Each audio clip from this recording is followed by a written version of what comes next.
What would you do if you discovered that the person you love most in the world was being destroyed right in front of you, and you were powerless to stop it? Harper Lowell thought she was just working another ordinary shift at a supermarket in Springfield, Missouri, struggling to make ends meet while her husband Mason battled the demons of war that followed him home from Afghanistan.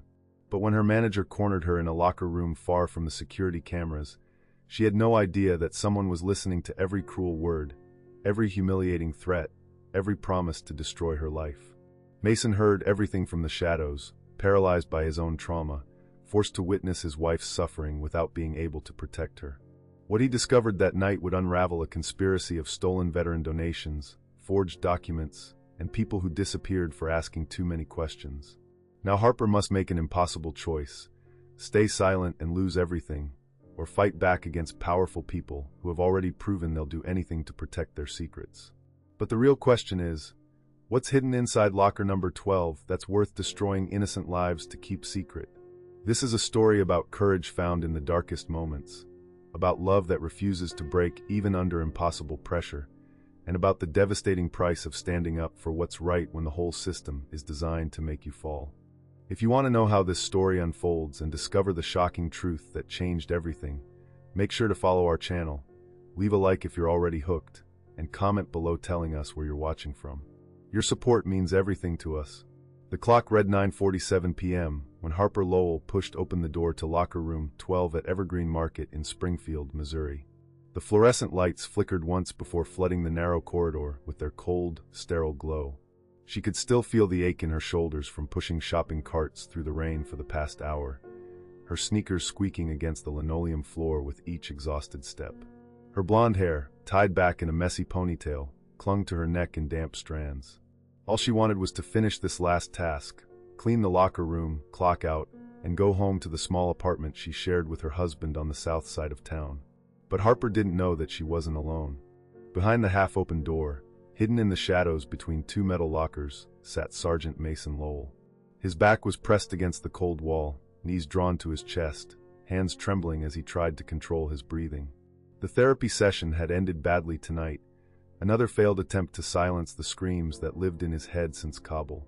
He'd texted Harper asking if he could wait inside instead of the parking lot. Too many car horns. Too many sudden sounds. She'd said yes, told him to wait in the locker room where it was quiet. She'd forgotten he was there. Mason's eyes were closed, his jaw clenched tight as he counted backwards from 100, a technique his VA counselor had taught him to manage panic attacks. 97. 96. 95. The smell of industrial cleaner mixed with the faint scent of his wife's lavender shampoo. It was grounding him, slowly pulling him back from the edge of a memory he couldn't afford to fall into tonight. Then he heard the footsteps. Heavy, deliberate, not Harper's.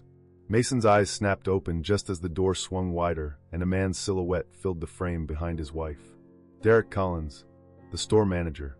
Mason had only met him once, briefly, when he'd picked Harper up 3 weeks ago. The man had barely acknowledged him, just given a tight smile that didn't reach his eyes and muttered something about Harper needing to step up her game. Now Derek was stepping inside the locker room, and Mason watched, frozen, hidden, as the manager slowly, deliberately, closed the door behind him. The lock clicked. Harper turned, her green eyes widening with confusion, then something else. Something that made Mason's blood run cold, even before a single word was spoken. Fear. Derek, I was just finishing up, Harper stammered, taking a small step backward. Her voice was higher than usual, tight with nervous energy. I'll be done in just a minute. Derek didn't move from the door. He stood there, blocking the only exit, his arms crossed over his chest. He was a large man, 6'2", maybe 220 pounds, with thinning dark hair slicked back with too much gel. His Evergreen Market polo shirt stretched tight across his belly, and his khaki pants had a coffee stain on the left thigh. Mason noticed every detail now, his military training kicking in despite the panic still buzzing in his skull. We need to talk, Harper, Derek said, his voice low and measured. Away from the cameras. Mason felt his heart stop. Away from the cameras. Those 4 words carried weight, intention. They meant this conversation was planned, premeditated. Whatever was about to happen, Derek had thought about it, had waited for this moment when the store was nearly empty and the security footage wouldn't reach this far back into the employee area. I don't understand, Harper said, her hands twisting together in front of her. Is this about the register? Because I counted it 3 times tonight, Derek. It balanced perfectly. Derek made a sound that might have been a laugh, but it held no humor. He took a step closer, and Harper took another step back until her spine hit the edge of a wooden bench. She had nowhere left to go. The register? Derek repeated, shaking his head slowly. Oh, Harper. Sweet, naive Harper. This is so much bigger than a few dollars in a cash drawer. Mason's hands clenched into fists. Every instinct screamed at him to stand up, to reveal himself, to step between this man and his wife. But his legs wouldn't move. His body was betraying him again, the same way it had betrayed him in that marketplace in Afghanistan when the IED went off and he'd been paralyzed by the blast, unable to help his brothers as they. No, not now. Focus. You've been sloppy, Derek continued, his voice taking on a cruel edge. Stealing expired products. Taking merchandise home in your bag. Creating waste on purpose so you can claim it for yourself. That's not true. Harper's voice cracked. I would never, Derek, you know I would never steal anything. Do I? Derek tilted his head, examining her like she was something stuck to the bottom of his shoe. Because the inventory reports tell a different story. And when corporate sees those reports, when they see your name attached to thousands of dollars in losses. He let the sentence hang in the air like smoke. Harper's face had gone pale. Even from his position in the shadows, Mason could see the way her hands shook, the way her chest rose and fell with quick, panicked breaths.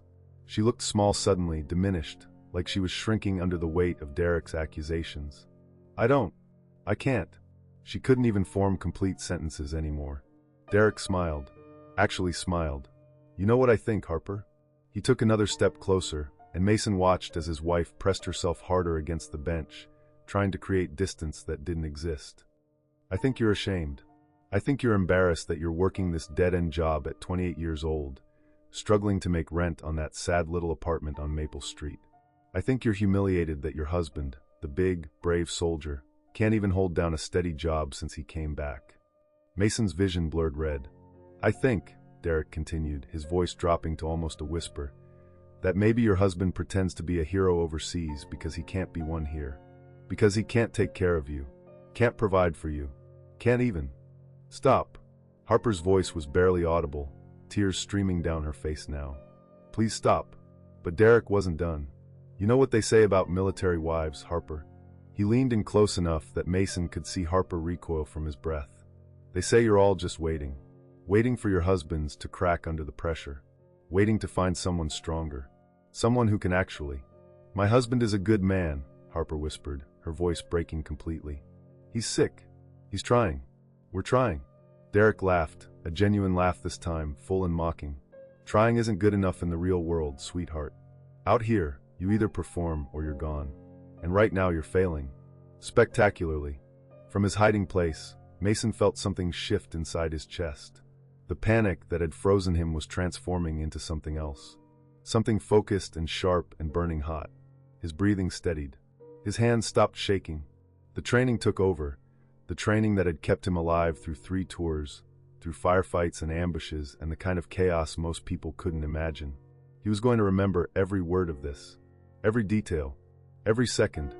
So here's what's going to happen, Derek said, pulling out his phone and tapping the screen. I'm going to file a formal complaint with corporate. You'll be investigated. And when they find what I've planted in your file, the doctored inventory sheets, the falsified waste reports, the evidence of systematic theft, you'll be fired. Arrested probably.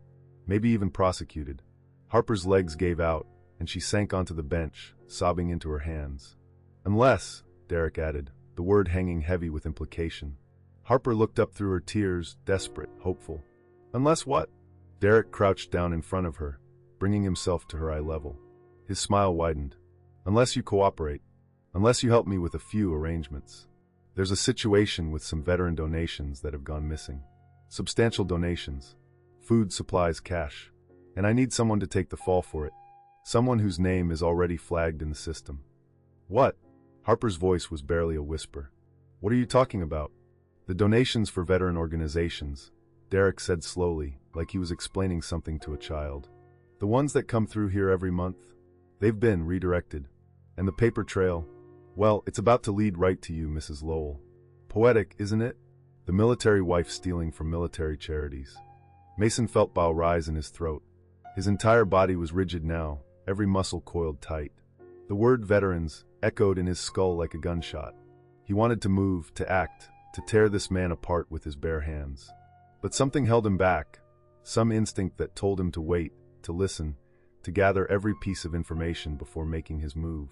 "I would never," Harper sobbed. "I would never steal from veterans. My husband is a veteran. My father was a veteran.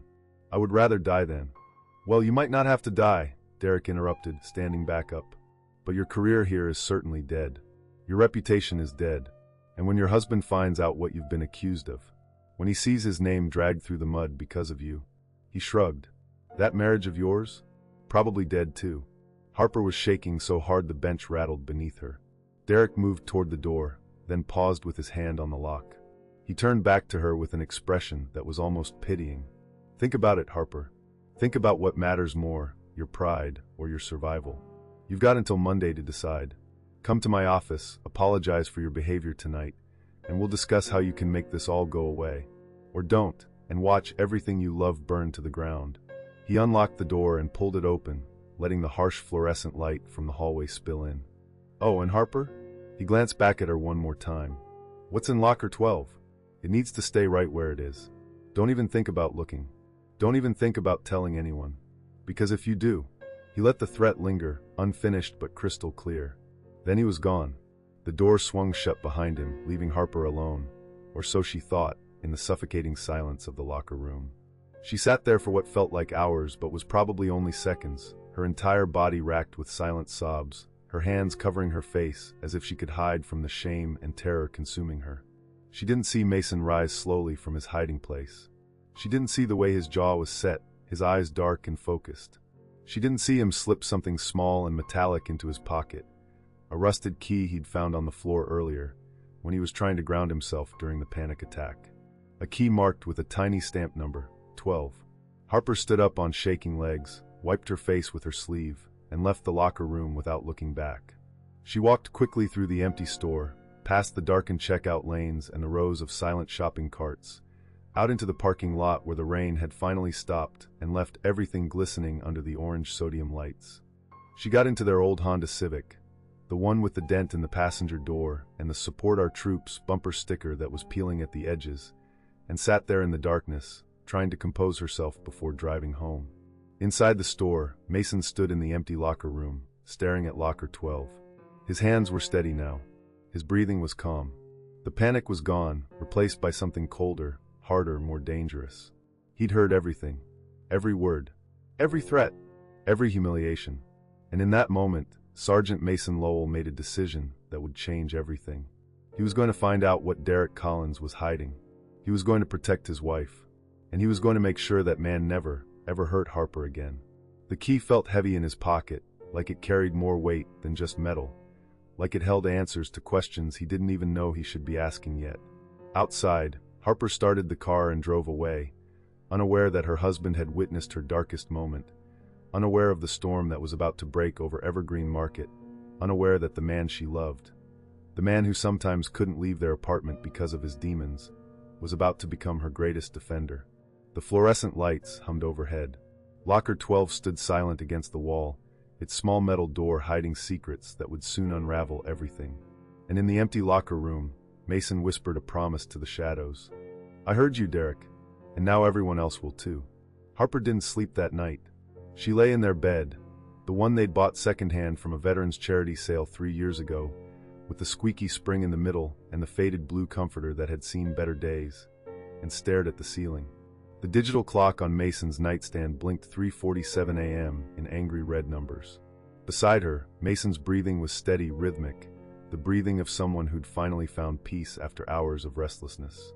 She'd come home and lied to him, told him work was fine, just long, told him she was tired, nothing more.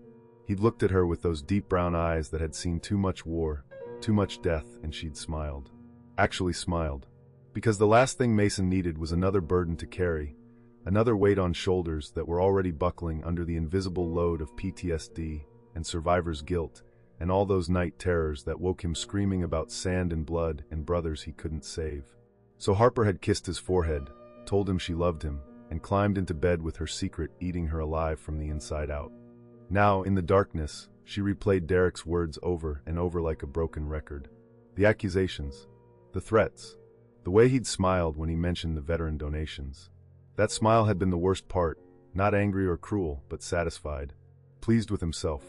Like he'd been planning this for a long time, and everything was falling into place exactly as he'd designed it. What's in locker 12? It needs to stay right where it is. The phrase echoed in her mind, making her stomach twist with nausea. She didn't even have access to locker 12. That was the manager's storage locker, the one where they kept employee files and confidential paperwork. She'd never been inside it, never had a key, never even thought about what might be in there. So why had Derek mentioned it? Why had he looked at her with such intensity when he'd said those words, like he was testing her, measuring her reaction? Harper turned onto her side, pulling the comforter up to her chin, even though the apartment was warm. The radiator clanked and hissed in the corner, doing its usual middle-of-the-night protest against actually heating the place efficiently. Through the thin walls, she could hear Mrs. Chun next door watching late-night television, the muffled sound of canned laughter bleeding through. She thought about Monday. 3 days away. 3 days to decide whether to walk into Derek's office and cooperate, whatever that meant, or stand her ground and watch her life implode. But how could she stand her ground against falsified evidence? Against doctored reports that would make her look guilty of something she'd never done? Derek had power here. He'd been manager at Evergreen Market for 7 years, had connections with corporate, had the trust of everyone above him. Who would believe her word against his? Harper squeezed her eyes shut, feeling tears leak out and soak into the pillow. She was 28 years old, had worked at that supermarket for 2.5 years, and had nothing to show for it except minimum wage, aching feet, and now this nightmare. She'd wanted to go to community college, study nursing maybe, but they couldn't afford it. Not with Mason's medical bills. Not with the medications and the therapy sessions, and the fact that he couldn't hold down work yet, couldn't handle the stress of customer service, or the sudden noises of construction sites, or really anything that didn't come with trigger warnings. She loved him. God, she loved him so much it hurt. But sometimes, in her darkest moments, the ones she'd never admit to anyone, she wondered if Derek was right. If she was waiting. If some part of her had already given up hope that things would ever get better. No. She pushed that thought away violently, ashamed it had even formed. Mason was trying. He went to therapy twice a week. He took his medications. He got out of bed every morning even when she knew he wanted to stay under the covers forever. He was fighting a war inside his own head, and he was doing it for her, for them. For the future they'd promised each other on their wedding day 4 years ago in that little chapel in Branson. Harper wiped her face and glanced at the clock again. 4:12 a.m. She needed to be up for her shift in 3 hours. The thought of going back to Evergreen Market made her physically ill. The thought of seeing Derek, of pretending everything was normal, of walking through those aisles where customers smiled at her like she was just another friendly face helping them find the cereal or directing them to the bathroom. It was unbearable. But she had to go. They needed the money. The rent was due in 2 weeks. They were already behind on the electric bill. If she missed a shift without calling in sick, Derek would have another reason to write her up, another mark in her file to support his lies. She was trapped. Harper must have dozed off eventually because the next thing she knew, sunlight was streaming through the worn curtains, and Mason was sitting on the edge of the bed, already dressed in jeans and his old army t-shirt, the one with the faded logo that said, "This will defend." "Hey," he said softly, reaching over to brush a strand of hair from her face. His touch was gentle, careful, like she was something precious and fragile. "You okay? You were talking in your sleep." Harper's heart lurched. "What did I say?" Couldn't make it out. Something about lockers? He smiled, but concern creased his forehead. "Bad dreams?" "Yeah." She forced herself to sit up, to look normal, to be the strong wife he needed her to be. "Just work stress. You know how it gets during inventory season." It was a lie. Inventory season wasn't for another month. But Mason nodded, accepting it, because he trusted her completely, and that trust felt like another knife twisting in her gut. "I made coffee," he said, "and I was thinking maybe I could pick you up after your shift today. We could grab dinner at that diner you like. The one with the good pie." Harper wanted to cry at his sweetness. Instead, she smiled and kissed him. "That sounds perfect." She got ready for work on autopilot, showered, dressed in her Evergreen Market polo and black pants, pulled her hair back into the same ponytail she wore every day. In the bathroom mirror, she looked exhausted. Dark circles under her eyes. Skin pale. She applied concealer, trying to cover the evidence of her sleepless night, but it didn't help much. When she walked into Evergreen Market at 11:47 a.m., the familiar smell of produce and air conditioning hit her like always, but this time it felt different. Threatening. The fluorescent lights seemed too bright. The music playing over the speakers, some generic pop song about summer love, felt mocking. She clocked in, tied on her apron, and headed to her register at lane 7. That's when she saw it. Taped to her computer monitor was a small yellow sticky note. Her hands shook as she peeled it off and read the words written in thick black marker. Don't look for what you haven't lost. Harper's vision blurred. She looked around frantically, but the store was busy with the lunch rush. Customers everywhere, other cashiers focused on their lanes, managers walking the floor. No one seemed to be watching her. No one seemed to notice her panic. She crumpled the note in her fist and shoved it deep into her apron pocket. For the next 4 hours, Harper scanned groceries and smiled at customers, and made small talk about the weather and the Friday night football game, and whether the store still had that brand of pasta sauce on sale. She functioned. She performed. She pretended. But inside, she was screaming. At 3:30 p.m., during her break, she walked to the employee restroom and locked herself in a stall. She sat on the closed toilet lid and pulled out the crumpled note, smoothing it against her knee. Don't look for what you haven't lost. It was a warning, a threat disguised as advice. Someone knew she was scared. Someone wanted her to stay scared. Was it Derek? Or was there someone else involved in whatever was happening? Harper's phone buzzed in her pocket. A text from Mason. Can't wait to see you. Love you. She typed back quickly. Love you too, with a heart emoji, trying to sound normal, trying to be the Harper he thought he knew. But she wasn't that Harper anymore. That Harper had died last night in locker room 12, and whoever was left in her place was something smaller, more frightened, more alone than she'd ever been in her entire life. Mason sat in the parking lot of Evergreen Market at exactly 5:58 p.m., 2 minutes before Harper's shift ended. The Honda's engine ticked as it cooled, and he drummed his fingers on the steering wheel, watching the automatic doors slide open and closed as customers filed in and out with their paper bags and reusable totes. He hadn't told Harper the truth this morning. Hadn't told her that he'd been there last night. That he'd heard everything. The lie sat heavy in his chest, an unfamiliar weight. They didn't lie to each other. That had been their promise from the beginning, complete honesty, no matter how ugly or difficult.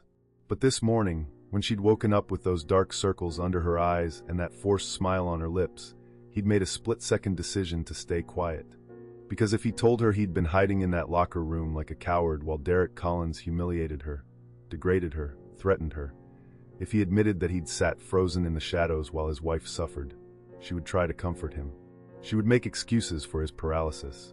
She would put his trauma above her own pain, the way she always did, and that thought was unbearable.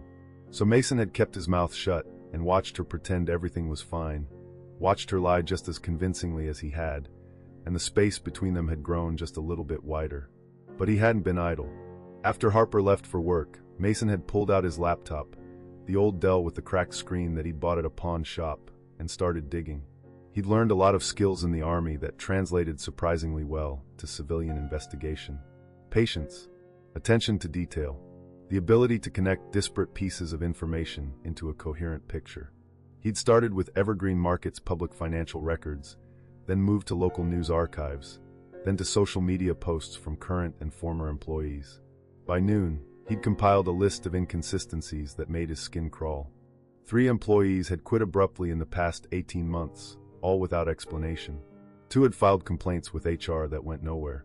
1 had posted on Facebook about corruption at the highest levels before deleting her entire account. And most damning of all, the veteran donation program that Derek had mentioned, the one bringing in substantial contributions, had no public accounting, no receipts, no transparency about where the money and supplies were actually going. Mason had called the Springfield Veterans Alliance, the organization supposedly receiving the donations. The woman who answered had been friendly, helpful, and absolutely certain that Evergreen Market hadn't sent them anything in over 2 years. We used to get monthly deliveries, she'd explained, her voice tinged with disappointment. Food, toiletries, sometimes cash donations from customers. But it just stopped. We reached out a few times, but never heard back. Mason had thanked her and hung up, his jaw clenched so tight his teeth ached. Derek Collins was stealing from veterans, from the men and women Mason had served with, fought beside, bled for. And now he was trying to pin it on Harper, the one person in Mason's life who'd never given up on him, who'd held him through the nightmares and the panic attacks and the days when he couldn't remember why living was worth the effort. The rage that had started burning in that locker room last night was now a wildfire. Mason's phone buzzed. A text from Harper, clocking out now. Be there in a sec. He pocketed the phone and took a deep breath, trying to school his features into something calm, something normal. He couldn't let her see the anger. Not yet. Not until he had a plan. The automatic doors slid open and Harper emerged, her shoulders slumped with exhaustion, her ponytail askew. She looked defeated in a way that made Mason's heart physically hurt. She walked toward the car slowly, like each step required conscious effort, and when she opened the passenger door and slid inside, he could smell the faint scent of anxiety on her, sharp and acidic beneath her usual lavender. "Hey baby," he said softly, reaching over to squeeze her hand. Her fingers were ice-cold despite the warm evening. "Rough day?" Harper nodded, not trusting herself to speak. She buckled her seatbelt and stared straight ahead through the windshield, blinking rapidly against tears she refused to let fall. Mason started the car, but didn't put it in drive. "You want to talk about it?" "No." Her voice was barely a whisper. "I just want to go home." Something in her tone made him pause. This wasn't just exhaustion or work stress. This was something broken, something fundamental. Mason turned in his seat to face her fully. "Harper, look at me." She did, reluctantly, and the devastation in her green eyes nearly undid him. "Whatever's happening," Mason said carefully, "you know you can tell me, right? You know there's nothing you could say that would." "I'm fine." She cut him off with a brittle smile that didn't reach her eyes. "Really? I'm just tired. Can we please just go?" Mason wanted to push, wanted to tell her he knew, wanted to gather her in his arms and promise that he'd fix this, that he'd destroy Derek Collins, that he'd make sure no one ever hurt her again. But something stopped him, some instinct honed by years of combat, the understanding that sometimes you had to wait for the right moment to strike. If he revealed what he knew now, Harper would either break down completely or try to protect him by minimizing the threat. Either way, she'd become more vulnerable. So Mason put the car in drive and pulled out of the parking lot, heading toward their apartment on the south side of Springfield. They drove in silence, the radio playing soft classic rock that neither of them really heard. As they turned onto Maple Street, Mason's hand went unconsciously to his pocket. His fingers brushed against something small and metallic, the key he'd found in the locker room. The key marked with the number 12. He'd been carrying it all day like a talisman, turning it over and over in his pocket during his research, feeling its weight and wondering what it would reveal. Because Derek had been very specific in his threat. "What's in locker 12? It needs to stay right where it is." Which meant there was something in that locker. Something important. Something incriminating enough that Derek needed to keep it hidden and was willing to destroy Harper's life to ensure her silence. Mason made his decision in that moment, sitting at the stoplight 3 blocks from their apartment building. He would go back tonight. After Harper fell asleep, he would unlock locker 12 and find whatever evidence Derek was hiding, and then he would use it to protect his wife. "Mason?" Harper's voice pulled him from his thoughts. The light had turned green. "You okay?" "Yeah." He pressed the accelerator, moving forward, just thinking about what kind of pie to order at the diner. Harper managed a small, genuine smile. "Pecan. Always pecan." "Right. How could I forget?" He smiled back, and for a moment they were just Mason and Harper again, just two people who loved each other navigating the ordinary challenges of life. But the key in his pocket felt heavier with each passing second, and Mason knew that after tonight, nothing would be ordinary ever again. They made it home, climbed the 3 flights of stairs to their apartment, and Harper immediately changed into sweatpants and one of Mason's old army sweatshirts that was 3 sizes too big. She curled up on their second-hand couch, pulling a worn Afghan over her legs, and turned on the television without really watching it. Mason ordered pizza instead of going to the diner. Harper was clearly too exhausted to go back out, and they ate in companionable silence, the way they often did when words felt like too much effort. By 9:30 p.m., Harper's eyes were drooping. By 10 o'clock, she was asleep on the couch, her head tilted at an awkward angle that would give her a neck ache in the morning. Mason carefully lifted her, carried her to their bedroom, and tucked her under the covers. She mumbled something incoherent and burrowed deeper into the pillow. He stood there for a long moment, watching her sleep, memorizing the curve of her cheek and the way her hair splayed across the pillowcase. He'd met her at a VA support group for families of veterans. She'd been there supporting a friend whose brother had just come home from Iraq. Mason had taken one look at her smile and known, with absolute certainty, that she was going to change his life. He'd been right. She had. She'd saved him in ways he was still discovering. Now it was his turn to save her. Mason changed into dark jeans and a black hoodie, grabbed a flashlight from the kitchen drawer, and slipped quietly out of the apartment. The Honda started with its usual reluctant sputter, and he drove through the empty Springfield streets toward Evergreen Market. The parking lot was deserted when he arrived at 11:47 p.m., just one overnight stalker's beat-up Toyota near the employee entrance, and a security car making lazy rounds every 30 minutes. Mason had timed it during his afternoon surveillance. He had a window. He approached the employee entrance, using the code Harper had mentioned once in passing. She'd been annoyed that management kept changing it and never told anyone until people were locked out. He punched in 1-9-9-2, and the lock clicked open. Inside, the store was eerie in its emptiness. The fluorescent lights were dimmed to half power, casting long shadows between the aisles. The refrigeration units hummed their perpetual song. Mason moved quickly but quietly toward the back, toward the locker room, his heart pounding with adrenaline that felt almost familiar, almost welcome. He pushed open the door to locker room 12 and flicked on his flashlight. The lockers stood in neat rows, each marked with a number. His beam swept across them, 7, 8, 9, 10, 11, until it landed on 12. Mason pulled out the key, his hand steady despite the hammering in his chest. He stepped forward, inserted the key into the lock, and turned it. The lock clicked. The door swung open. Mason aimed his flashlight inside, expecting documents, evidence, something concrete that would explain Derek's paranoia. But locker 12 was completely empty. Not just empty, cleaned out. No papers, no files, nothing. Just bare metal and the faint smell of bleach, like someone had scrubbed it recently, thoroughly, professionally. Mason's mind raced. Someone had been here first. Someone had already removed whatever had been hidden inside. He was about to close the door when his flashlight caught something, a glint of metal at the very back of the top shelf. Mason reached in, stretching on his toes, and his fingers closed around something cold and rectangular. He pulled it out and stared at what he was holding. A small, silver USB drive. Taped to the bottom was a handwritten note on a scrap of paper. Insurance. Mason didn't go home right away. He sat in the Honda in the Evergreen Market parking lot, engine idling, staring at the USB drive in his palm like it might explode at any moment.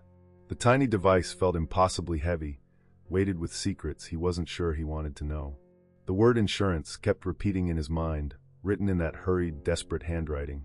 Insurance against what? Against whom? His laptop was at home, but Mason didn't trust the apartment's thin walls and Harper's light sleeping anymore. He needed somewhere private, somewhere he could examine whatever was on this drive without risking her overhearing, without having to explain where he'd been or what he was doing. He drove to the one place in Springfield that was open 24 hours and didn't ask questions, the Waffle House on Route 65, with its perpetually sticky tables and coffee that tasted like burnt rubber but kept you wired for hours. Mason ordered a cup of that terrible coffee and a plate of hash browns he had no intention of eating, then set up his laptop in the corner booth where he could see both the entrance and the parking lot. Old habits. Always know your exits. Always watch your six. The USB drive slid into the port with a soft click, and Mason's screen flickered as it registered the new device. His hands hovered over the keyboard, hesitating for just a moment. Once he opened these files, there was no going back. Once he knew what Derek Collins was hiding, he became complicit in whatever came next. But the image of Harper's face, pale and terrified in that locker room, tears streaming down her cheeks while Derek smiled, erased any doubt. Mason double-clicked. The drive contained a single folder labeled Evidence, DC, with 47 files inside. Excel spreadsheets, PDF scans of documents, photos, email screenshots. Mason opened the first spreadsheet and felt his blood run cold. It was a detailed record of the veteran donation program spanning 3 years.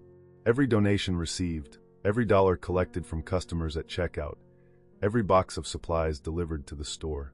But next to each entry was another column, actual distribution, and the numbers told a devastating story.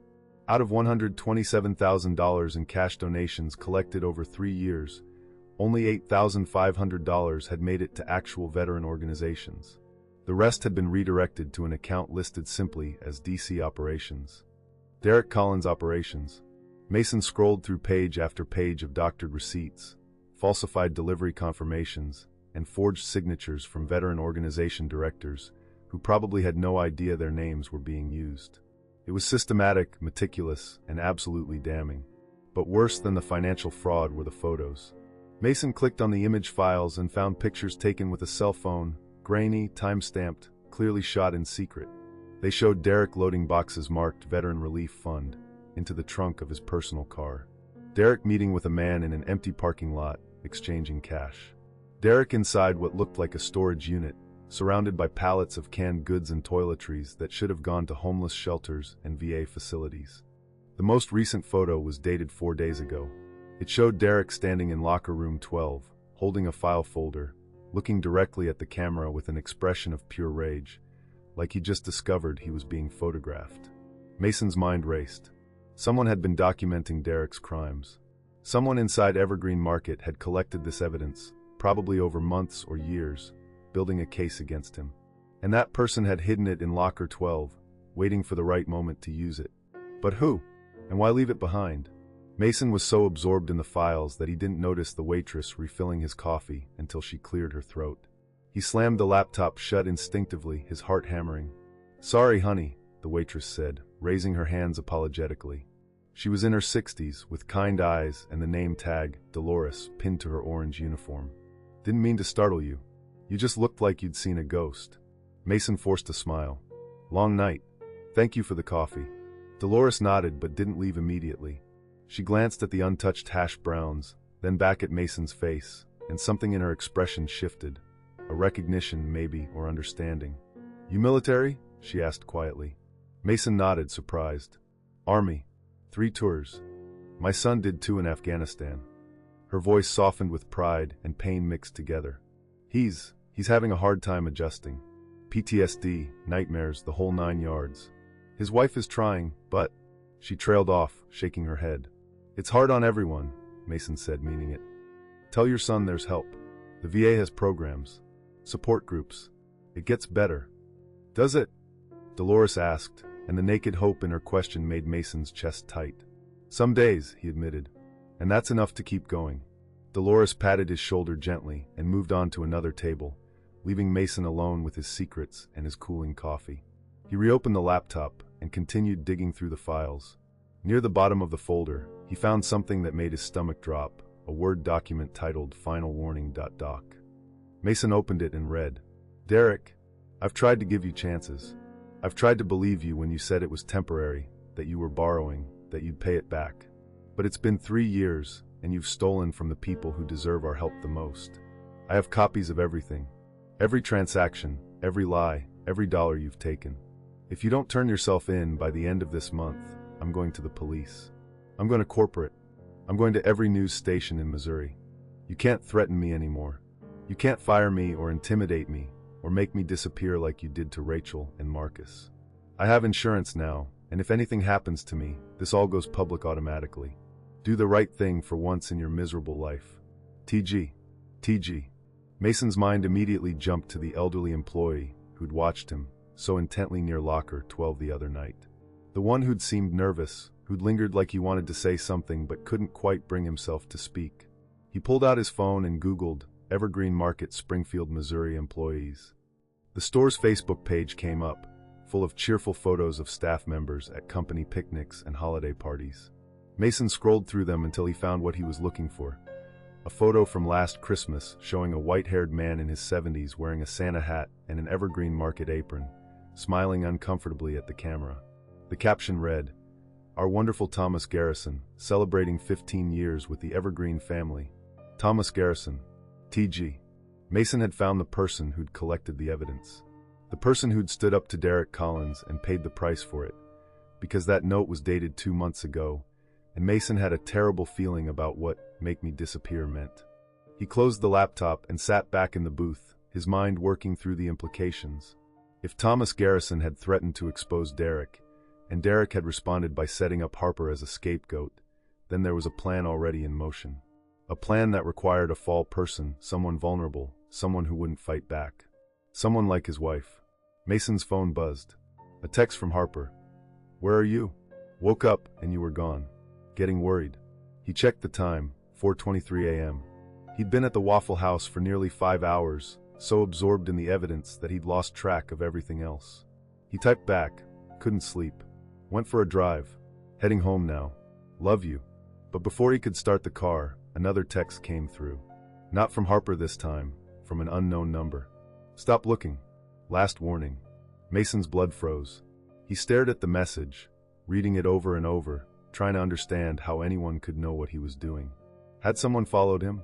Was Derek tracking him somehow? Or was there someone else involved, someone he hadn't accounted for? He looked around the Waffle House parking lot. 2 cars besides his, a truck that had been there when he arrived, and a sedan that had pulled in about an hour ago. Both appeared empty, but in the darkness, it was impossible to be sure. Mason ejected the USB drive and slipped it into his sock, pressing it flat against his ankle where it would be invisible. Then he opened a browser window and started typing an email to himself, attaching screenshots of the most damning files from the drive. If something happened to him, if Derek or whoever was sending these threats tried to silence him the way they'd apparently silenced Thomas Garrison, at least there would be a record. As he hit send, his phone buzzed again. Another unknown number. Another message. "Your wife doesn't have to suffer. Walk away and she keeps her job. Keep digging and she loses everything." Mason's hands clenched into fists, his breath coming faster. They were threatening Harper now, using her as leverage, counting on his love for her to keep him quiet. But they'd made a critical miscalculation. Mason Lowell had survived 3 tours in Afghanistan. He'd lost brothers in firefights and IED blasts. He'd walked through hell and somehow made it home. And the one thing, the only thing, that had kept him alive through all of it was the promise of coming home to Harper, of building a life with her, of protecting her. These people had no idea what they'd just unleashed. Mason texted back to the unknown number. "Tell Derek I'm coming for him. Tell him a soldier doesn't abandon his mission. And tell him that threatening my wife was the last mistake he'll ever make." He hit send, closed the laptop, and drove home through the empty Springfield streets as dawn began to break over the Ozark Hills in the distance. When he walked into their apartment, Harper was sitting on the couch, wrapped in the Afghan, her eyes red from crying. "We need to talk," she whispered. "I need to tell you something about work." And Mason, looking at his broken wife, made another decision. "I already know," he said quietly, sitting beside her. "I heard everything that night in the locker room, and I'm going to fix this." Harper stared at him, shock and relief and fear all warring on her face. "You were there? You heard what Derek?" "Every word." Mason took her trembling hands in his. "And I found evidence. Proof of what he's been doing. But Harper, this is bigger than we thought. There's someone named Thomas Garrison who tried to stop Derek, and I think—" "Mr. Garrison?" Harper interrupted, her voice cracking. "The old man who works in produce? You know him? He's been acting so strange lately. Nervous. Jumpy. Last week he pulled me aside and told me to be careful around Derek, that I should." She paused, remembering. "That I should watch out for Locker 12. They sat together in the growing morning light, pieces of a conspiracy neither of them fully understood slowly clicking into place, not knowing that their decision to fight back had just set into motion a chain of events that would expose not just Derek Collins, but a network of corruption that reached far beyond one supermarket in Springfield, Missouri. Harper called in sick to work that Saturday morning, something she'd never done in 2.5 years at Evergreen Market. Her hands shook as she dialed the store's main line, listening to the automated menu options before finally pressing 3 for management. When Derek's voice came through the speaker, smooth, professional, completely different from the monster who'd cornered her in the locker room, she almost hung up. "Evergreen Market Management, this is Derek Collins speaking." Harper cleared her throat, forcing her voice to sound congested and weak. "Derek, hi, it's Harper Lowell. I'm not feeling well today. I think I caught something. I won't be able to make my shift." There was a pause. A long, deliberate pause that made Harper's skin crawl. She could practically see him on the other end, sitting in his cluttered office with the coffee-stained desk and the motivational posters about teamwork and excellence, calculating his response. "That's unfortunate," Derek finally said, his tone carefully neutral. "You know we're short-staffed on Saturdays. Are you sure you can't push through?" Take some Tylenol and come in. We really need you, Harper. The way he said her name, possessive, threatening, made her stomach turn. I'm sure, she managed. I'm sorry for the inconvenience. Well, another pause. I hope you feel better soon. We'll talk when you come back. About your attendance issues. Harper's breath caught. She didn't have attendance issues. She'd never missed a day, never been late, never left early. But Derek was building a case, adding imaginary infractions to the file he was constructing against her. Of course, she whispered, and hung up before he could say anything else that would break her completely. Mason was watching from the kitchen doorway, his jaw tight with barely contained rage. After their conversation that morning, after he'd shown her photos from the USB drive and explained everything he'd discovered, they'd agreed on a plan. Harper would stay home while Mason tried to find Thomas Garrison, to understand what had happened to the old man and why his evidence had been left behind in Locker 12. But now, seeing his wife tremble from a simple phone call, Mason questioned whether they should be handling this themselves at all. Maybe they should just take the USB drive straight to the police, let the authorities deal with Derek Collins and whatever corruption he'd built inside Evergreen Market. He knows, Harper said quietly, setting her phone down on the kitchen counter. He knows I'm scared. He's enjoying this. He won't be enjoying it much longer. Mason moved closer, wrapping his arms around her from behind, feeling how small she'd become in just a few days. I promise you, Harper. This ends soon. She leaned back against his chest, desperate for the safety she used to feel in his embrace. But safety felt like a luxury from another lifetime now. They spent the morning researching Thomas Garrison online, finding surprisingly little. He had no social media presence, no digital footprint beyond a few mentions in Evergreen Market's company newsletter. Mason called the store pretending to be a friend trying to reach him, but the employee who answered said Mr. Garrison hadn't shown up for his shifts in over a week. Is that normal? Mason asked, keeping his voice casual. Not really, the employee admitted. Mr. Garrison never misses work. Management's been weird about it though, won't let us talk about it. They just keep saying he's on personal leave.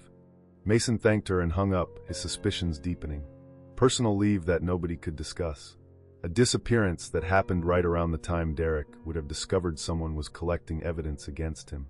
It was almost noon when Harper went to check the mail, mainly because she needed to move, to do something other than sit and wait and imagine worst-case scenarios. She walked down the 3 flights of stairs to the lobby mailboxes, inserted her key into box 3B, and pulled out the usual collection of bills and grocery store circulars. But there was also a plain white envelope with no return address, just her name written in block letters across the front. Harper's hands started shaking before she even opened it. She knew, somehow, that whatever was inside would make everything worse. She tore open the envelope right there in the lobby, not wanting to carry the suspense back upstairs. Inside was a single piece of paper, a photocopy of a document that made her knees buckle. It was a donation receipt from the Springfield Veterans Alliance, dated 6 months ago, for $2,500 in cash. The signature at the bottom, acknowledging receipt of the donation, read Harper M. Lowell, in handwriting that looked eerily similar to her own, but wasn't quite right. The angles were wrong, the pressure inconsistent. Someone had practiced copying her signature, had gotten close enough that it might fool a casual observer, but not someone who knew her writing intimately. Beneath the forged receipt, someone had written in red marker, "Don't look for what you haven't lost." The same message from the sticky note at work. The same warning, now accompanied by evidence of how deep Derek's fabrications went. He'd been forging donation receipts with her signature, probably for months, building a paper trail that would lead investigators straight to her if anyone ever started asking questions about the missing money.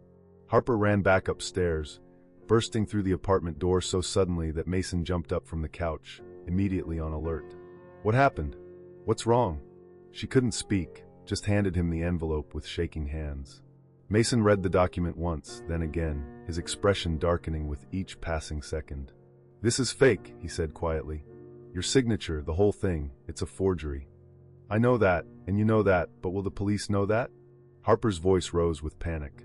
"Will corporate? Will a jury?" "Mason, he's been planning this for months, maybe years. He's covered every angle. How do we fight someone who's that far ahead of us?" Mason set the paper down carefully, like it might contaminate everything it touched. "We fight by not being afraid, by not doing exactly what he wants us to do." "Which is what?" "Hide. Give up. Stay quiet." Mason pulled out his phone. It's time to talk to someone who might actually help us. Someone Derek can't control. He dialed a number he'd found earlier during his research, the direct line for investigative reporter Jessica Martinez at KOLR 10 News in Springfield. She'd done a series last year on corruption in local businesses, had a reputation for actually following up on tips instead of just burying them. The phone rang 4 times before going to voicemail. Mason left a message, brief and urgent. Ms. Martinez, my name is Mason Lowell.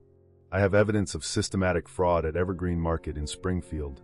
Stolen veteran donations, forged documents, employee intimidation. I need to speak with you as soon as possible. This is a story you'll want to hear. He left his number and hung up, hoping it would be enough, hoping that someone in the media would care about what was happening to his wife and Thomas Garrison, and who knew how many others. Harper was sitting on the edge of the couch now, her face in her hands. What if we're making it worse? What if Derek finds out we're going to the press and he... Her phone buzzed. A text message from an unknown number. Harper's blood ran cold as she read it. Monday. My office. 9 a.m. Last chance to cooperate. Come alone. Before she could show Mason, his phone buzzed too. Another unknown number, but a different message. Found your little friend Garrison. Want to know what happens to people who can't mind their own business. Mason's face went pale. He showed Harper the text, and they stared at each other in horror, the same terrible thought occurring to both of them simultaneously. Thomas Garrison wasn't on personal leave. He was in danger. Or worse. We need to find him, Harper whispered. Mason, if something happens to him because he tried to help. We'll find him. Mason was already grabbing his car keys, his military training kicking in, the paralysis and panic attacks temporarily overridden by sheer determination. Do you know where he lives? Harper shook her head, but then remembered something. Wait.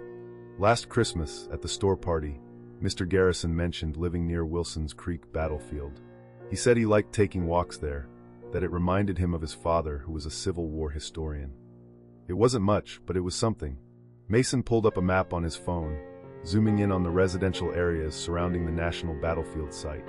There were maybe 24 streets, a few hundred homes. I'll start knocking on doors if I have to, Mason said, already heading for the door. I'm coming with you. Harper grabbed her jacket, her fear temporarily replaced by something fiercer.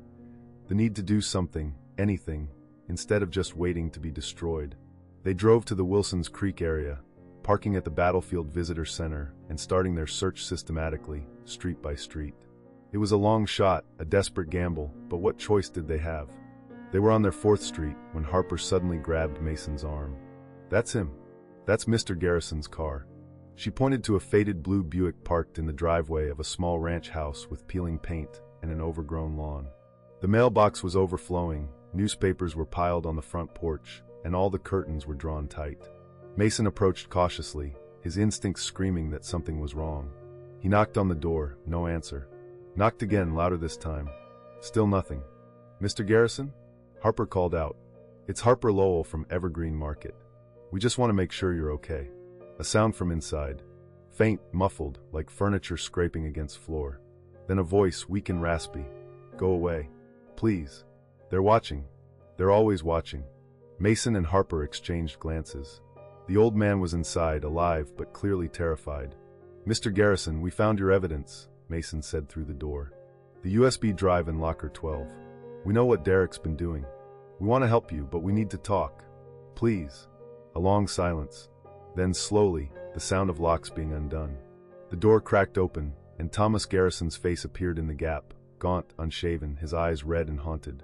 He looked like he'd aged 20 years in the week since Mason had last seen him at the store. You shouldn't have come here, the old man whispered, tears streaming down his weathered cheeks.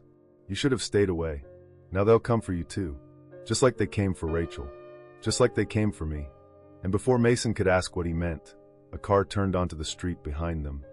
A black SUV with tinted windows, moving slowly, deliberately, like a shark circling prey. Thomas Garrison's eyes went wide with terror. Run, he breathed. Run now. Mason didn't run. Every instinct from his military training told him that running from a threat without understanding it first was how people got killed. Instead, he stepped in front of Harper, his body becoming a shield between her and whatever was coming, and watched as the black SUV rolled to a stop 3 houses down. The engine idled for a moment, long enough for Mason's heart to hammer through 4 beats. And then the driver's door opened. A woman stepped out. She was in her mid-40s, wearing jeans and a blazer, with dark hair pulled back in a ponytail and a leather bag slung over her shoulder. She looked annoyed more than threatening, checking her phone with one hand while closing the car door with the other. "Mr. Garrison?" she called out, looking directly at the 3 of them standing on the porch. "Thomas Garrison? I'm Jessica Martinez from KOLR 10 News. I got a very interesting voicemail this morning about fraud at Evergreen Market, and when I started digging, your name kept coming up in connection with." She stopped mid-sentence, her eyes widening as she took in the scene. An elderly man looking like he'd been living in fear for days, a young woman with tears streaming down her face, and a man positioned protectively between them and the world. "Oh," Jessica said softly, her expression shifting from professional curiosity to genuine concern. "This is worse than I thought, isn't it?" Thomas Garrison made a sound that was half laugh, half sob. His grip on the doorframe was the only thing keeping him upright. "You're the reporter? You're not. I thought you were." "I'm just a journalist, Mr. Garrison." Jessica approached slowly, hands visible, like she was trying not to spook a frightened animal. "But I think you 3 need to come inside and tell me everything. Because I've spent the last 4 hours pulling business records and donation reports, and what I'm seeing suggests this story is a lot bigger than one crooked store manager." They gathered in Thomas Garrison's small living room, which smelled like old coffee and desperation. The curtains stayed drawn, and Thomas kept glancing at the windows like he expected Derek Collins to materialize at any moment. Jessica set up a small recording device on the coffee table, asked permission to document everything, and then sat back with a notebook, ready to listen. Mason went first, explaining how he'd overheard Derek threatening Harper, how he'd found the USB drive, what the files contained. He pulled up the screenshots he'd emailed himself and showed them to Jessica, watching her face grow darker with each image. Harper went next, her voice cracking as she described the humiliation in the locker room, the forged documents that had appeared in her mailbox, the threats that had made her afraid to sleep in her own home. She showed Jessica the fake donation receipt with her forged signature, and the reporter photographed it from multiple angles. Then it was Thomas Garrison's turn, and what he revealed made everything else seem like just the surface of something much deeper and more sinister. "I've worked at Evergreen Market for 15 years, Thomas began, his hands trembling as they wrapped around a mug of cold coffee. "I started in produce when my wife died, needed something to keep me busy, keep me from thinking too much. Derek had just been promoted to assistant manager back then. He seemed like a good man. Ambitious, sure, but decent." He paused, swallowing hard. "The veteran donation program started about 5 years ago. Corporate initiative, trying to build goodwill in the community. Customers could round up their purchases to the nearest dollar, and the extra change went to local veteran organizations. Simple, transparent, or it was supposed to be." Jessica leaned forward. "When did you first notice something was wrong?" "About 3 years ago." Thomas's voice dropped to barely a whisper. "I was working late one night, taking out the recycling, and I saw Derek loading boxes into his personal vehicle. Boxes that were clearly marked for the Springfield Veterans Alliance. I asked him about it casual-like, and he gave me this smile, this cold, calculated smile, and said corporate had changed the delivery procedures, that managers were supposed to handle transport personally now. Did you believe him? Not really, but I didn't have proof it was wrong either. So I let it go." Thomas's face crumpled with guilt. "I let it go because I was a coward, because I needed my job, because I told myself it wasn't my problem." Harper reached over and squeezed his hand. "You're not a coward, Mr. Garrison. You're here now. You tried to stop him." "Too late," Thomas whispered. "I tried too late." He explained how, over the next 2 years, he'd started paying closer attention. How he'd noticed donation totals that didn't match the amounts actually distributed. How he'd seen Derek meeting with a man in expensive suits who turned out to be a regional corporate auditor. Someone who should have been catching the fraud, but instead seemed to be helping cover it up. "That's when I realized it wasn't just Derek," Thomas said. "This went higher. There were people at the corporate level who knew what was happening and were getting their cut. The veteran donations were just one stream. There were also disability accommodation funds being diverted, employee insurance premiums being skimmed, even workers' compensation claims being denied fraudulently, so the money could be pocketed." Jessica's pen moved rapidly across her notebook. "Do you have proof of corporate involvement?" "It's all on that USB drive." Thomas gestured to Mason. Names, email chains, bank account numbers. I spent a year collecting it, photographing documents when Derek wasn't looking, recording conversations. I thought if I had enough evidence, if I could prove it went beyond just one bad manager, then someone would have to listen. Someone would have to care. What happened when you confronted him? Mason asked. Thomas's eyes filled with tears again. I wrote him that letter, the one you probably found in the files. Gave him a chance to turn himself in, to do the right thing. And for a week, nothing happened. I thought maybe he was actually considering it. But then, he trailed off, his entire body shaking now. Then Rachel disappeared, he finally managed. Rachel Fun, the HR coordinator. She was the one who'd been helping me, quietly documenting things from her end. She had access to employee records, could see the patterns of intimidation and retaliation Derek had been using for years. We were going to go to the police together, present everything at once so they couldn't ignore it. Jessica looked up sharply. What do you mean disappeared? She didn't show up for work one Monday. Didn't call in. Corporate sent out an email saying she'd resigned for personal reasons, effective immediately. But I went to her apartment, she lived alone, never mentioned family, and the landlord said she'd left in the middle of the night, owing 2 months' rent, didn't take most of her belongings. The room went silent except for the ticking of a clock on the wall. Rachel wouldn't just run, Thomas continued, his voice breaking. She was brave, passionate about justice. She wouldn't have left without telling me, without finishing what we started. Unless someone made her disappear, Mason finished quietly. Thomas nodded, tears now flowing freely down his weathered face. 2 days after Rachel vanished, I found a dead rat on my doorstep with a note tied around its neck. The note said, "Rats who talk end up like this." I've been too terrified to leave my house ever since.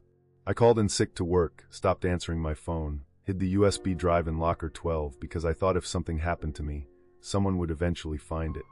Harper was crying now too, understanding the full weight of what Thomas had been carrying alone. Why didn't you go to the police? With all that evidence? Because the police chief's brother-in-law is the regional director for Evergreen Market's parent company, Thomas said bitterly. I did my research. The corruption doesn't stop at the store level. These people have connections everywhere, law enforcement, local government, even the media. That's why when you called, Ms. Martinez, I almost didn't believe you were real. I thought it was another trap. Jessica's face was grim. Mr. Garrison, I've been a journalist for 20 years. I've seen corruption, I've seen cover-ups, but this is systematic. This is organized. And you're right that it probably goes deeper than we know. But here's what I also know. Sunlight is the best disinfectant. Once we put this on the air, once people see the evidence, it becomes very hard to make it go away. They'll come after you, Thomas warned. After all of you. Derek isn't working alone.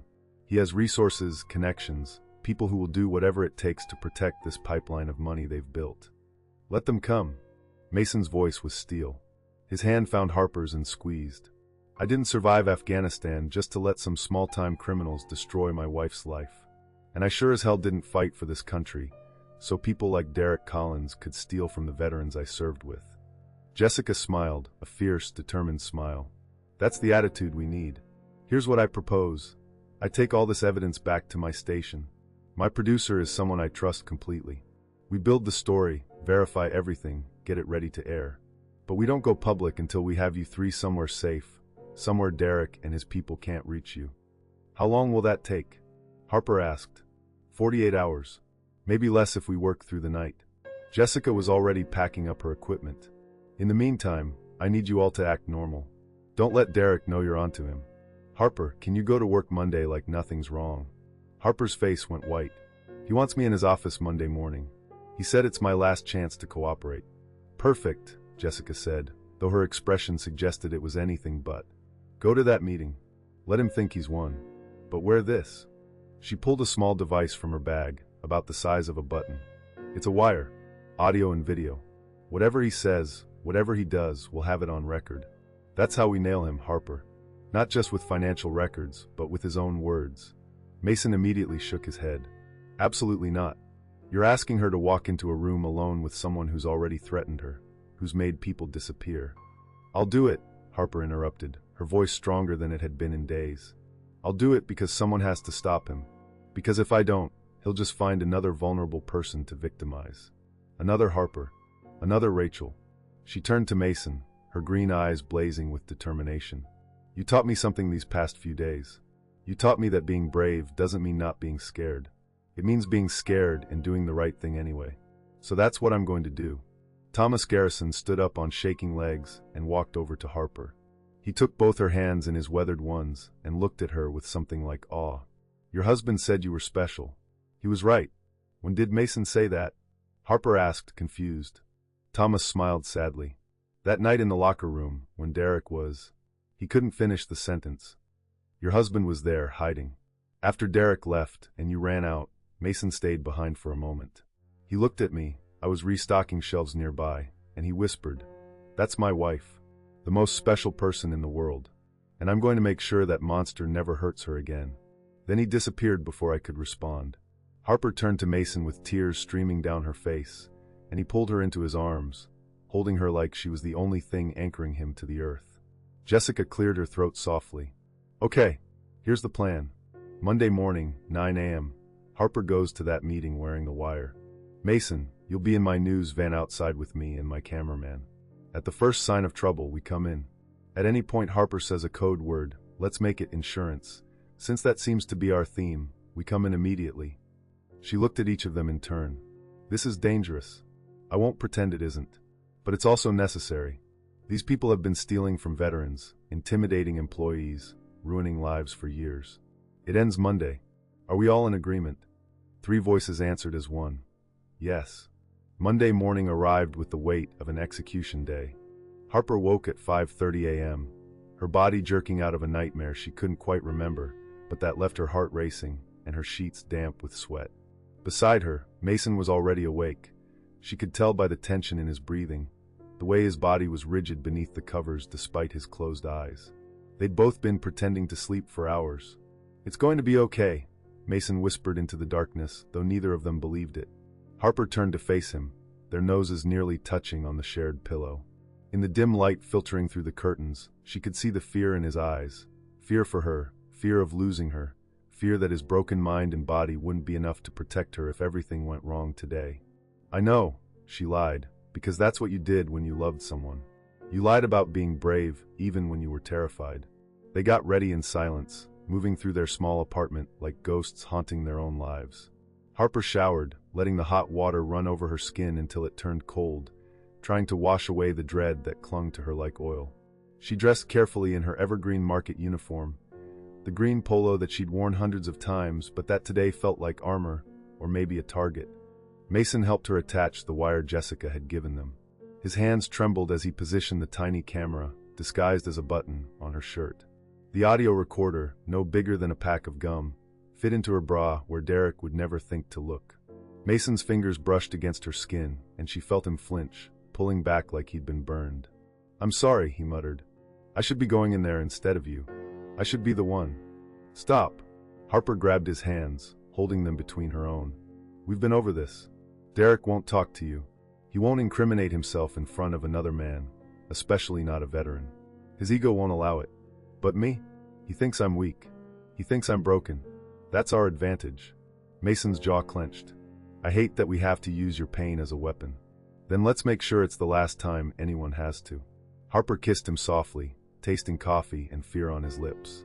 "I love you, Mason Lowell. No matter what happens today, remember that." They drove to Evergreen Market separately, Harper in the Honda, Mason following at a distance before parking in the KOLR 10 News van 3 blocks away, where Jessica Martinez and her cameraman, Tony, were already set up with monitoring equipment. The plan was simple. Harper would go to Derek's office at exactly 9 a.m., engage him in conversation, get him to admit what he'd been doing, and hopefully reveal something about Rachel Funn's disappearance. At any sign of physical threat, Mason and Jessica would intervene immediately. Simple. Except nothing about this felt simple. Harper pulled into the employee parking lot at 8:47 a.m. The morning shift was just starting, and she could see co-workers heading inside, coffee cups in hand, chatting about their weekends like this was any other Monday. She envied them their normalcy, their ignorance of the corruption festering beneath Evergreen Market's cheerful green and white facade. She sat in her car for 10 minutes, watching the clock on her dashboard tick closer to 9. Her hands wouldn't stop shaking. She kept touching the button camera on her shirt, reminding herself that Mason was watching, that Jessica was recording, that she wasn't alone even though she'd never felt more isolated in her life. At 8:58, Harper forced herself out of the car and walked toward the employee entrance. Each step felt like moving through concrete. Her badge scanned with its usual beep, and she made her way through the storage area, past the break room where someone had brought donuts, past the time clock where she should have been punching in for a normal shift, toward the administrative hallway where Derek's office waited like a mouth ready to swallow her whole. His door was open. Derek sat behind his desk, typing something on his computer, looking perfectly ordinary in his manager's polo and khaki pants. When he saw Harper in the doorway, he smiled, that same cold smile that didn't reach his eyes, and gestured for her to enter. "Harper, right on time. Close the door, please." She did, her heart hammering so hard she was sure he could hear it. The office was small and cluttered, with filing cabinets lining one wall and motivational posters that now felt deeply ironic. A photo of Derek with the regional director sat prominently on his desk, both men grinning like old friends. "Sit," Derek commanded, pointing to the chair across from him. Harper sat, her hands folded in her lap to hide their trembling. She could feel the wire pressed against her skin, could imagine Mason in the van watching her on a tiny screen, probably barely able to breathe. Derek leaned back in his chair, studying her like a scientist examining an interesting specimen. "You look terrible, Harper. Didn't sleep well." "I've been worried," she admitted, letting the truth work for her. "About the things you said. About my job." Derek steepled his fingers beneath his chin. "You should be worried. The investigation into the missing veteran donations is moving forward. Corporate is very concerned about the evidence pointing to you. But I didn't do anything." The desperation in Harper's voice wasn't entirely an act. "Derek, please, you know I would never steal from veterans. My husband is a veteran. My father served. I would never. Yet the evidence says otherwise." Derek pulled out a folder from his desk drawer and slid it across to her. "These are donation receipts with your signature. Bank statements showing deposits to an account in your name. Inventory reports documenting systematic theft of donated goods. It's all very damning, Harper." She opened the folder with shaking hands, seeing page after page of forged documents, each one more convincing than the last. Her signature appeared dozens of times, each forgery nearly perfect. Anyone who didn't know her intimately would never spot the subtle differences. "This isn't real," Harper whispered. "You made all of this up. You forged my signature." Derek's smile widened. "Can you prove that? Because I can prove this." He tapped the folder. "And when I present this to corporate, to the police, you'll be arrested. Prosecuted. Your husband's disability benefits might even be affected. Having a spouse convicted of fraud against veterans doesn't look good for someone receiving VA support." The threat against Mason was the breaking point. Harper felt something snap inside her, the fear that had been controlling her for days suddenly transforming into rage. "Why are you doing this?" Her voice was stronger now. "Why me? What did I ever do to you? You were convenient." Derek shrugged like they were discussing the weather. "You're vulnerable, married to a broken soldier who can't work, struggling financially, no family nearby to support you. If someone was going to be blamed for missing donations, it needed to be someone no one would defend. Someone expendable." In the van 3 blocks away, Mason's hands clenched into fists so tight his knuckles went white. Jessica had to physically restrain him from jumping out and running to the store. "Not yet," she hissed. "We need him to say more. We need him to confess." Harper forced herself to breathe, to stay focused. The other employees who disappeared. Rachel Funn, Marcus Thompson. Were they convenient too? Derek's expression flickered. Just for a second, but it was enough. Surprise, maybe, or concern that she knew those names. "I don't know what you're talking about." "Yes, you do." Harper leaned forward.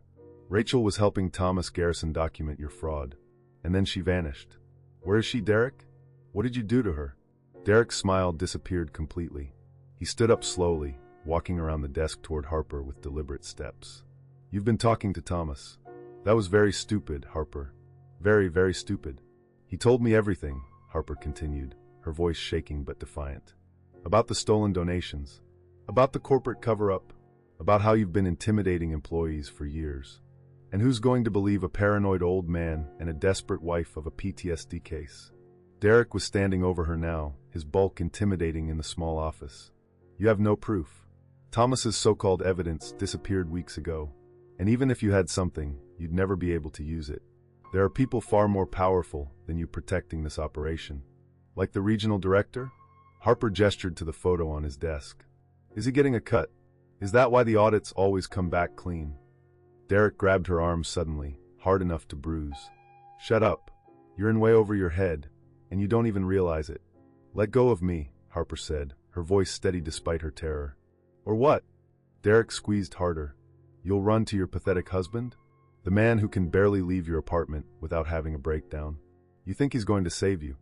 In the van, Mason was already moving.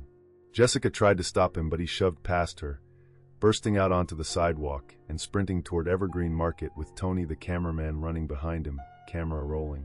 Back in the office, Harper looked Derek Collins directly in the eyes and said the word that changed everything. Insurance. Derek's face went pale. What did you say? Insurance. Harper smiled through her fear. Thomas told me about his insurance. The evidence he collected. The USB drive hidden in locker 12. The one that proves everything. That drive is gone, Derek hissed. I searched every inch of that locker. There's nothing. Are you sure? Harper pulled out her phone with her free hand, the one Derek wasn't crushing, and showed him a photo, the USB drive sitting on Mason's palm. Because my husband found it, and he copied everything before you even knew it was missing. Derek's grip loosened in shock, and Harper yanked her arm free, stumbling backward toward the door. But Derek recovered quickly, moving to block her exit. You little, he started, but the door burst open. Mason stood in the doorway, breathing hard, his eyes wild with protective fury. Behind him, Jessica Martinez and Tony with his camera pushed into the office. Step away from my wife, Mason said quietly, and something in his voice, something dangerous and barely controlled, made Derek actually take a step back. This is private property, Derek blustered. You can't. We can and we are. Jessica held up her press credentials.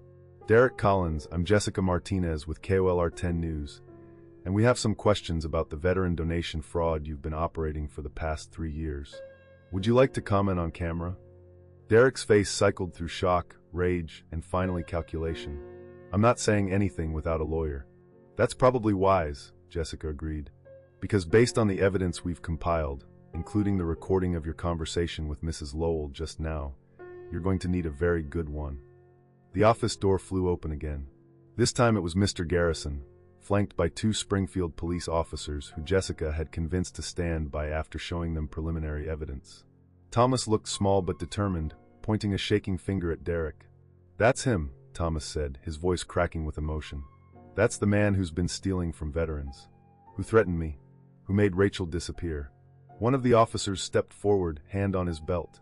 Derek Collins, we need you to come with us for questioning regarding allegations of fraud, theft, and intimidation. Derek looked around the office, at Harper standing beside her husband, at Jessica with her microphone, at Thomas Garrison who'd finally found his courage, at the camera recording every second, and realized he'd lost.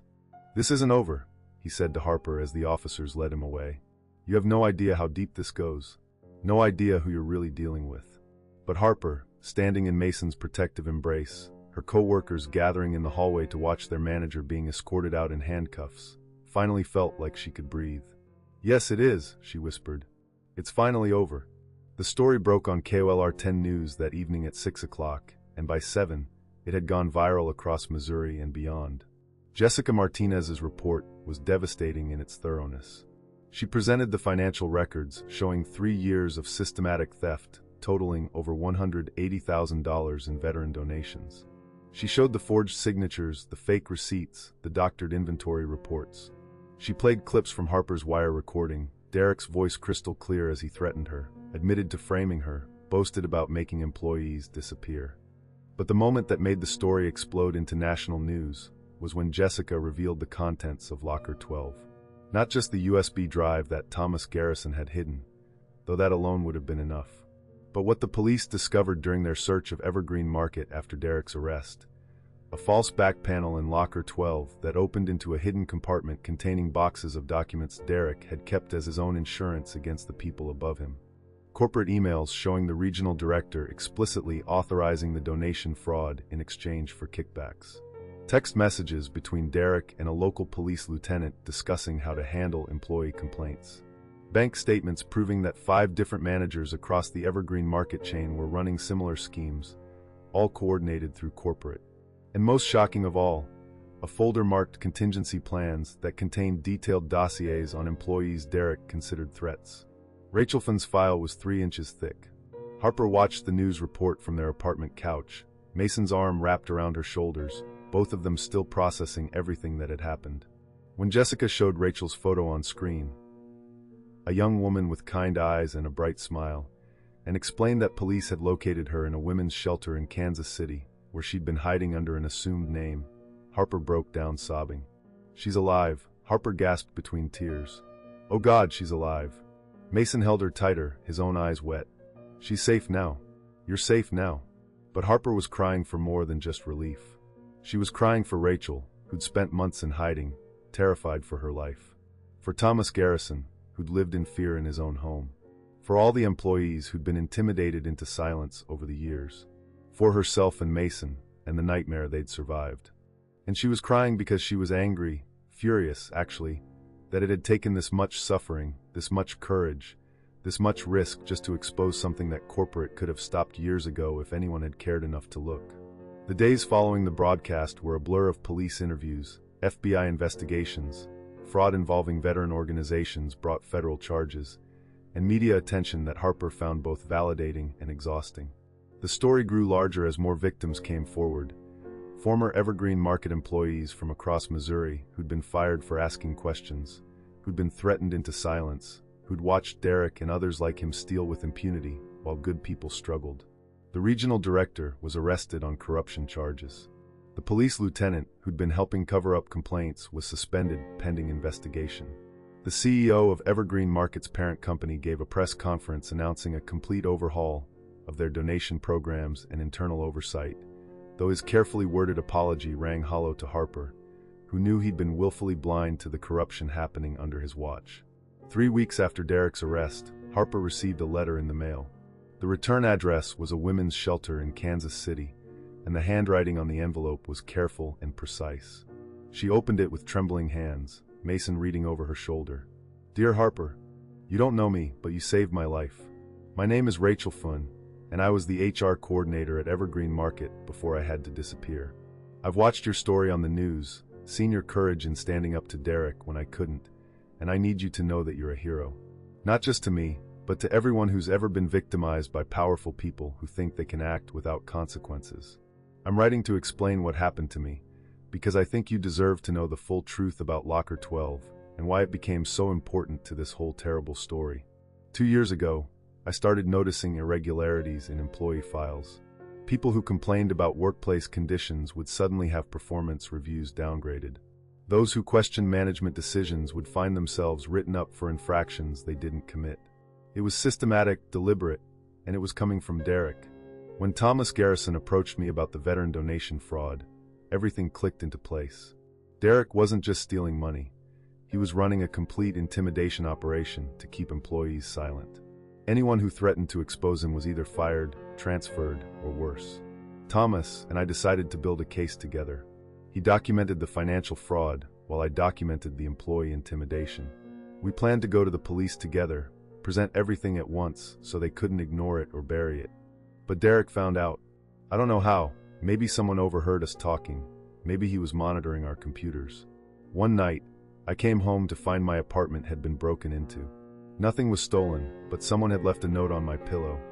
"Stop asking questions, or you'll disappear like Marcus Thompson." Marcus was an assistant manager who'd complained about Derek's behavior 2 years earlier. He was transferred to a store in Kansas, and when I tried to contact him to ask about what had happened, I learned he'd been killed in a car accident 3 weeks after the transfer. Single vehicle collision, no witnesses. The police ruled it an accident. Maybe it was, but I couldn't take that chance. I packed a bag that night and ran. Left everything behind, my apartment, my job, most of my belongings. I drove to Kansas City because I have a cousin there, checked into a women's shelter under a fake name, and tried to disappear. But before I left Springfield, I did one last thing. I went to Evergreen Market in the middle of the night, used my manager keys to access the store, and hid every piece of evidence I'd collected in Locker 12. I left it for Thomas, hoping he'd be brave enough to use it when I couldn't. I'm so sorry I wasn't stronger. I'm so sorry I left Thomas alone to face Derek. I'm so sorry that you had to be the one to finish what we started. But I'm also grateful beyond words. Because of you and Mason and Jessica Martinez, I can stop hiding. The FBI contacted me last week and said it's safe to come home now. Derek and his accomplices are facing federal charges. Corporate is being investigated. The truth is finally coming out. I'm coming back to Springfield next month. I'd like to meet you if you're willing. I'd like to thank you in person for your courage and to apologize for not having enough of my own when it mattered most. With deepest gratitude, Rachel Fun. Harper read the letter 3 times, tears streaming down her face, before finally setting it down on the coffee table. Mason picked it up and read it himself, his jaw tight with emotion. She thinks she's a coward, Harper whispered. But she's not. She survived. That took its own kind of courage. So did you, Mason said quietly. You survived too. You fought back when it would have been easier to give up. I'm so proud of you, Harper. So incredibly proud. That afternoon, they received another visitor, Thomas Garrison, looking healthier than they'd seen him in weeks. He'd shaved, put on weight, and his eyes had lost some of their haunted quality. He brought a pie from the diner Harper liked, the one with the good pecan filling, and they sat together in the small apartment sharing coffee and dessert while the autumn sun streamed through the windows. I got a call from the Springfield Veterans Alliance yesterday, Thomas said, his voice still shaky but stronger. They're receiving donations again, real ones this time, going where they're supposed to go. And they asked if I'd be willing to serve on their board of directors, to help oversee the process and make sure nothing like this happens again. Are you going to do it? Harper asked. Thomas smiled, a real smile full of warmth and purpose. I think I am.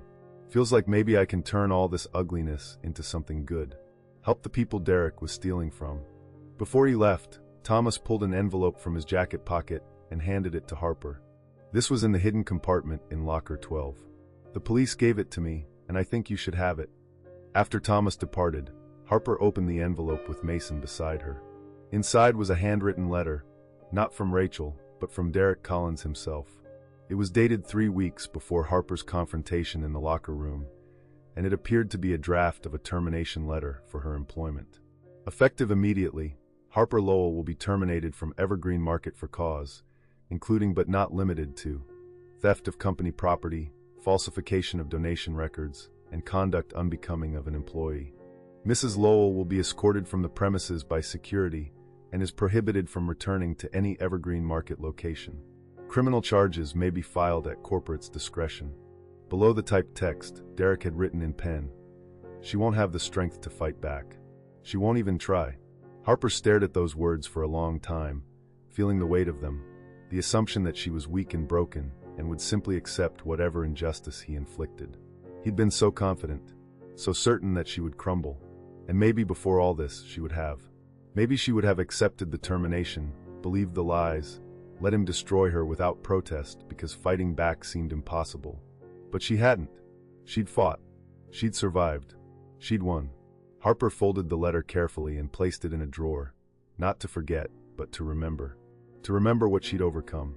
To remember that sometimes the people who look the weakest are actually the strongest of all.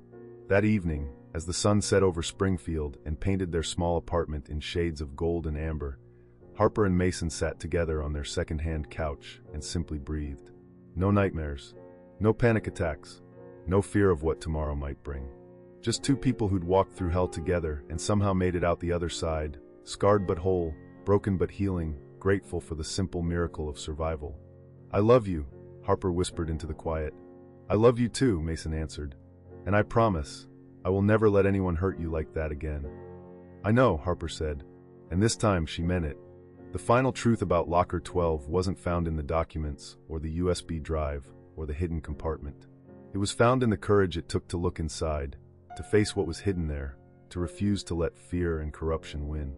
Sometimes Harper realized the greatest act of bravery is simply refusing to stay silent when silence would be easier.